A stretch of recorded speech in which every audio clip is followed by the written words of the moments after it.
Latino. And I'd like to introduce one of our first speakers right now, Councilmember Negrete. If you can come up, and we'd like to hear from you. I just want to start off by saying thank you to everybody who put this together and everybody who's here, because we just need to be reminded that this is the first ever Hispanic Heritage Month that Santa Monica's done. So thank you guys for making it happen. I couldn't be happier to be with you this evening. I can't believe the celebration is coming to an end already. It really did go by fast, and I hope you guys got to enjoy all the different pieces of it throughout this last month. But I'm excited to help close it out. Tonight we celebrate the best of our community, on top of the amazing Latino community. We are in community today and submersing ourselves in the Latino identity, enjoying the music and the culture that they bring to our city. We stand in front of City Hall to finish out this month, in front of your City Hall, and one whose Latino services has turned it into what it is today, a world-renowned city. I can't express to you how important being of service is to me. I have the privilege to serve you as a council member, but I'm also fortunate enough to give back to the community via my youth program. Services like music can bring us together. When we come together in rhythm with one another, there's no challenge we can't advance. I challenge all of us to be of service and volunteer our time to supporting the Latino community. As a Latino business owner, I encourage our entire business community to help us uplift the Latino community. Now I'm looking forward to seeing who wins our special Santa Monica Hispanic Heritage Month Loteria. Let's continue to support our Latino-owned businesses this past month.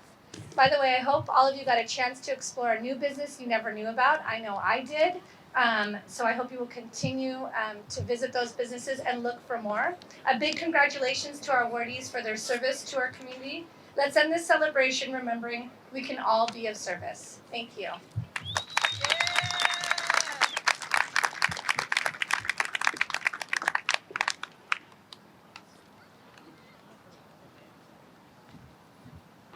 Hello, good evening, buenas noches.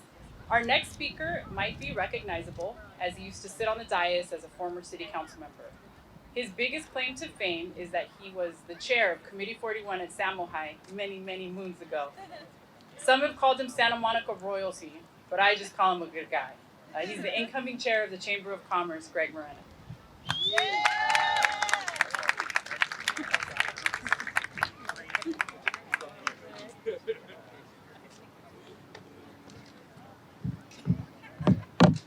All right, back up. All right, well, thank you for inviting me, everybody, and I'm honored to be here. So welcome, bienvenido to the last event of Hispanic Heritage Month, and a great reason for us to be together. It's another beautiful day in Paradiso. Heritage is defined as values, objectives, or qualities, such as cultural traditions, passed down from previous generations. So I'm going to share stories about my Santa Monica heritage, about growing up here. And I hope they inspire you to think about your heritage, Hispanic or whatever part of history makes you better. My name is Greg Moreno. In LA, you say it Morena. In Italian, you say Moreno. The first version got me into some of the best Hispanic mecha assemblies and cultural events you can imagine. It was during this time that I made connections with almost every Hispanic person at John Adams. And those friendships shaped who I am today. My broken Spanish, the way I dress. Maybe it was Mecha or my friends' culture rubbing off on me, but I appreciate the heritage of my last name because it helped me learn how to build bridges. It helped me learn how to create peace. I didn't grow up with much heritage or culture from my family. I find old stories now and then, but growing up, it wasn't passed down to me from generations. I grew up here, a latchkey kid, with my brother and a single dad. My dad was more worried about working and keeping us out of trouble than our heritage or culture. So I adopted heritage wherever I could. I was made to be a bridge builder, a peacemaker, and a lover of all cultures. Santa Monica helped me understand this early on, and then continued to work for me, as it can work for everyone, if you choose to see it. The good book says, "Blessed are the peacemakers," And I believe the people of Santa Monica taught me this lesson early on. When you vote for your elected officials or you give direction on a board, no one really knows how these things end up 40 years later. But here it is. I'm here standing in front of you now. This is how generations of concerned and dedicated people impact youth. The councils, the boards, the city staff, the past gave me my Santa Monica heritage. The future of our city and the world at large will depend more and more on us, the peacemakers, the sons and daughters of Santa Monica. My family moved to 21st Street in 1983, and the Santa Monica College hosted the Olympics in 1984. So the Olympics and the rings were painted on the track. It was beautiful, something so great, so big as the worldwide Olympics were just a couple of blocks from my house. It was a symbol of great pride for me. It showed me that here in Santa Monica, we invite everyone to compete.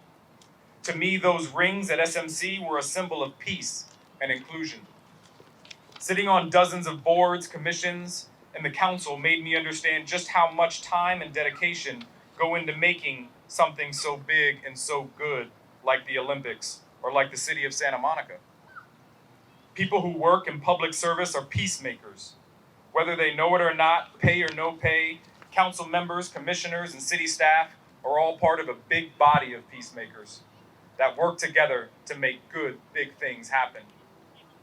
Blessed are the peacemakers because they make our world better and help shape the vision of a kid who grew up down the street. So I took these lessons to heart. 1988 was dubbed the year of the gang, and in 1992, the injustice of Rodney King resulted in the LA riots. April 29th, 1992 was a dark moment in my heritage, and years later, we, the kids, the future of LA, were still angry and frustrated. In 1992, years later, I entered Samo High, and there was also a gang peace treaty in LA. It was modeled after the 1949 armistice agreements between Israel and Egypt. And just before the 1992 riots, black gangs signed a formal peace treaty at a mosque in Watts, and Latino gangs in Orange County shortly thereafter. So by high school, people started choosing sides. My friends chose different sides. Elementary bonds were severed, and we were angry and confused by the riots and the gangs. In 1994, just 2 years after the peace treaty, the gang truce had started to break down. Sadly, the violence turned black on brown, and at Samo High, we called them the Black and Brown Riots. It was heartbreaking, crazy, and spontaneous. The fights went on for weeks, all over campus, during class, at lunch, everywhere. You never knew when a fight would break out. On this day, in 1994, a fight started in the quad. I was standing on a brick wall so I could see my friends, one black, one brown. Grown-ups can't stop dozens of kids from fighting, but you could stop one. And if you could stop one, you could stop them all. It was still early in the fight, so I rushed through the crowd, pushing and pulling my way to the center, and I stood between them. They were bigger than me. There were too many kids surrounding us, wanting them to fight. Mob mentality is crazy, literally crazy. So here I am in the middle of 100 crazy kids, and then, in the middle of it all, a Slurpee comes flying in and lands right on my beautiful, clean, and ironed white t-shirt. Everybody was staring at me, and the crowd was silent. It was a red Slurpee and a white t-shirt. I can still see the colors in my head, the contrasting red and white. I lost it. I started walking around the group, yelling, what, who, and looking for the person who threw it. Then the lunch bell rang. It was over. Kids started leaving and going to class. My red Slurpee stained shirt was ruined, but there was no fight that day. I think about that story often, in the middle of 100 crazy people stopping that fight and maybe others. I think about how a red Slurpee stained shirt was better than blood from a gunshot. Sometimes peace happens to us, and sometimes we are the peacemakers. My Santa Monica culture taught me how to be both, but that day, I was the peacemaker. The riots in the 90s were crazy. Explainable, but crazy. I remember going to K-Town to help clean up after the 92 riots. The 2020 riots were crazy. Explainable, but crazy. I take pride that on June 1st, the day after the riots in Santa Monica, we showed up. Santa Monica showed up. Santa Monica was the peacemaker. And I cleaned up again.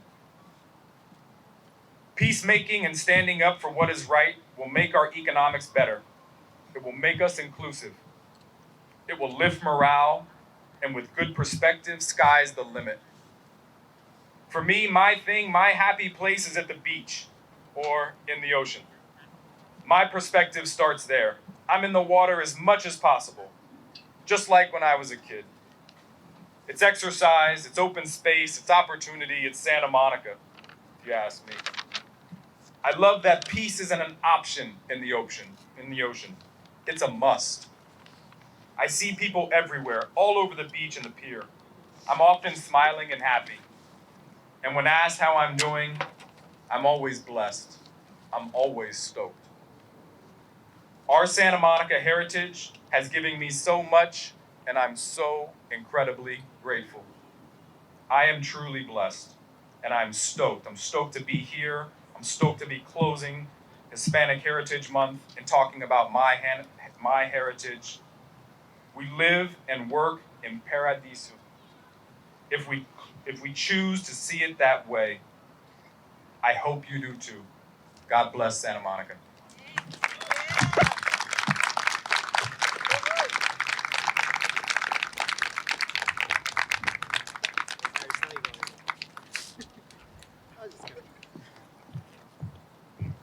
All right, can we get another round of applause for our speakers, Councilmember Negrete and our keynote, Greg Moreno.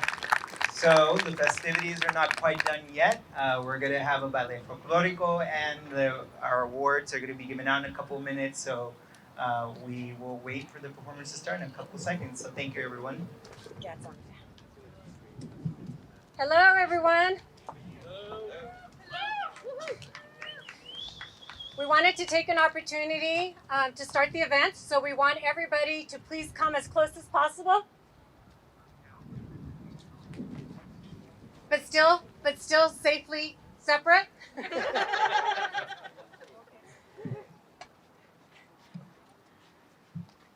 So hello, everyone. My name is Araceli, and I'm part of a steering committee that put this event together. And I'd like to introduce Paulina Sagun.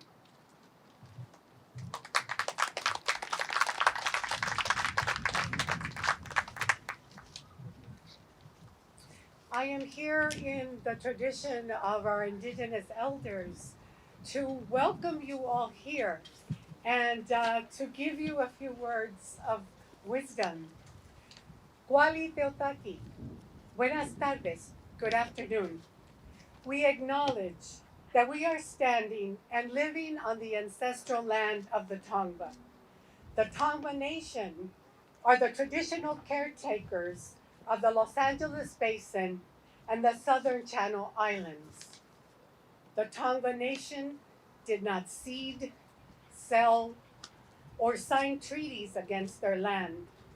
We thank the Tongva people for having us as guests on their traditional ancestral land. Tlazokamati. Gracias. Thank you.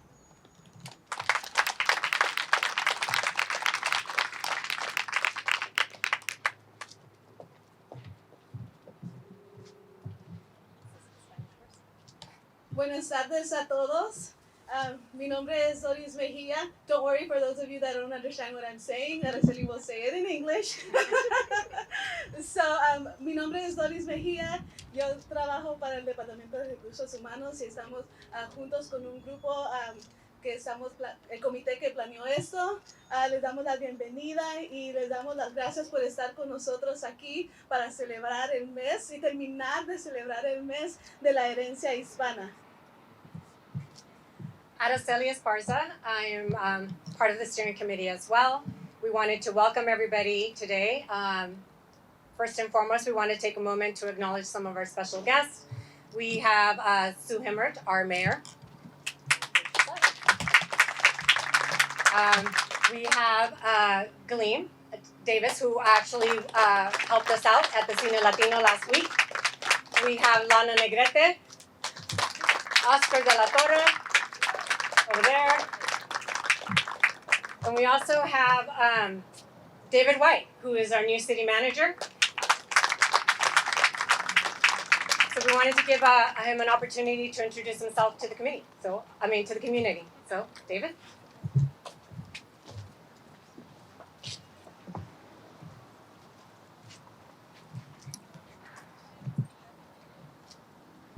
Good afternoon. So this is my first time introducing myself to everyone here, and I'm really happy to be here. For those of you that don't know me, I can tend to be a bit long-winded and go on, but I'm not going to do that this afternoon because I know we have a lot of wonderful items and presentations in front of you. So I just want to start by expressing my deep appreciation for the opportunity to be here this afternoon and rejoice in what has been a tremendous Hispanic Heritage Month, filled with fun, exploration, and introspection. As you know, the activities and events planned by a group of city employees working with the community were intended to shine a light on the importance of the Latino community in Santa Monica. The Latino community is strong, resilient, diverse, and vital to the city. I want to start off by thanking the City Council, many of them who are here today, for supporting this event. The steering committee, and I'm going to read off the names, and I apologize in advance for all of you who are here if I do not get your name correctly pronounced. Araceli Esparza, Jay Aguilar, Donald Zelaya, Doris Mejia, Cecilia Tovar, and Anna Hara. So please join me in a round of applause for all their hard work.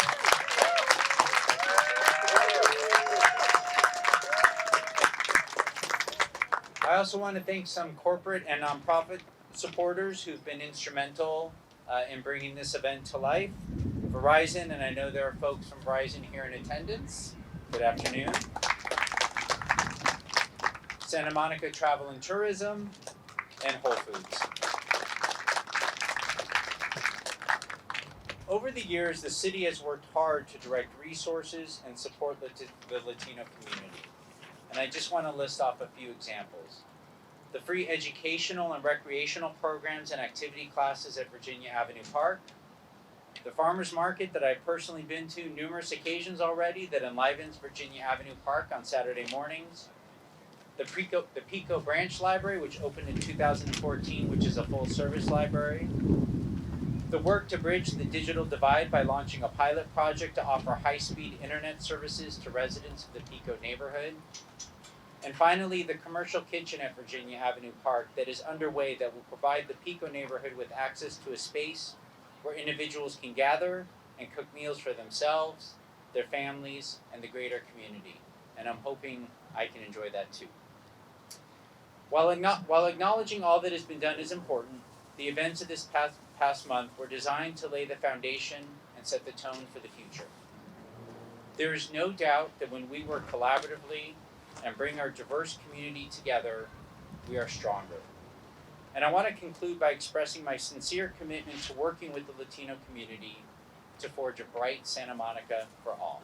Thank you.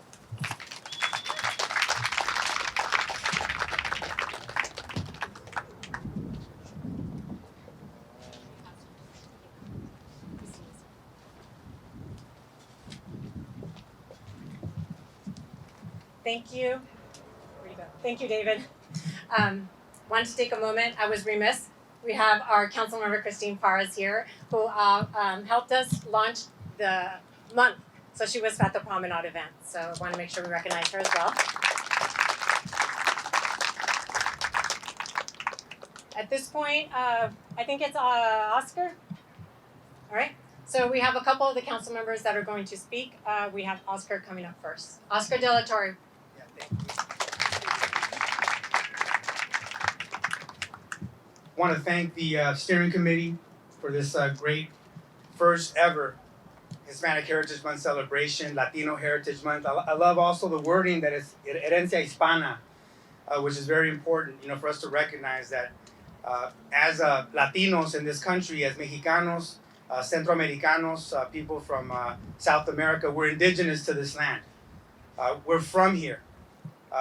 And even though a lot of times we hear in the media that, these are immigrants, but, as many people have said, we didn't cross the border crossed us. We have deep roots in these lands, and we work very hard in this country to build up this country, and we're very proud of our heritage, and it's important for us to recognize that.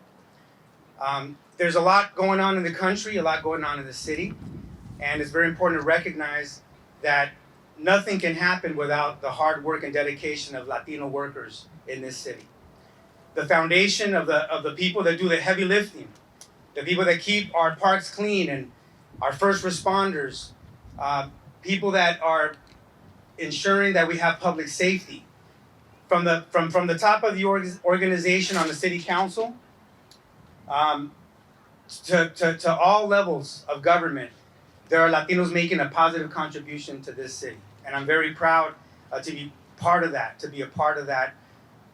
effort. I was born and raised here in the city of Santa Monica. It gives me great pride to hear all the amazing progress we've made so far, and there's more progress to be made. And it's important to recognize that a lot of the work comes from activists, from activism, from people who bring up the problems, and sometimes it's uncomfortable. People like that are organized through the Pico Neighborhood Association that has fought for so many years, founded by African Americans in the city of Santa Monica in the Pico neighborhood, and continues to provide leadership in this city to make this a better city. Because there was a time where certain parts of the city didn't get resources. They didn't get the investments. The Pico Branch Library, for example, is, when the Pico Neighborhood Association called for that library in the 1980s, the Pico neighborhood was the only neighborhood with no public library. Every other, north of Montana had a library. You got a library in Ocean Park. The Pico neighborhood did not have a public library, even though, if you look at the census data from 2000, 68% of all the youth in the city are in two zip codes, 90404 and 90405. But yet that part of the city lacked a public library. So it's important to acknowledge that the change that we all want to see usually doesn't come from the top. It doesn't come from the city government, from the city hall, let's say from the city council. It comes from leaders who speak up, from women and men who have the courage to stand up to power and to say, this is wrong and we need to make it right. And so I'm very proud, to be someone who grew up in the Pico neighborhood, who's now on the city council with my colleagues.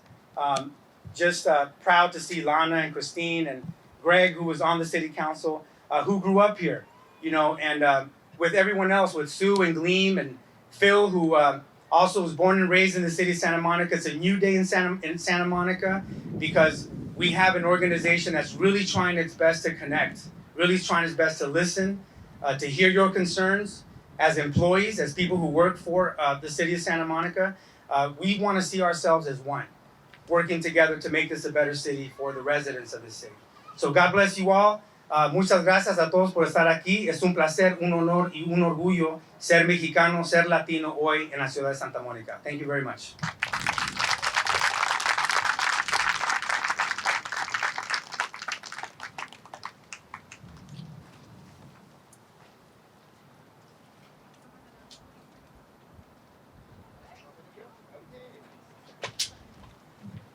All right, so we're gonna officially kick off the entertainment, and we're gonna enjoy some marimba. Thank you to everyone who's spoken so far. We're gonna have a next round of speakers in a couple of minutes. So enjoy the entertainment. Get a vaccine if you haven't gotten one yet. Check out the market over here, and support our food trucks. So and take some social media posts on the flower wall over there, and read about the Latin American flowers. So we'll go ahead and kick off the party then. All right, thank you.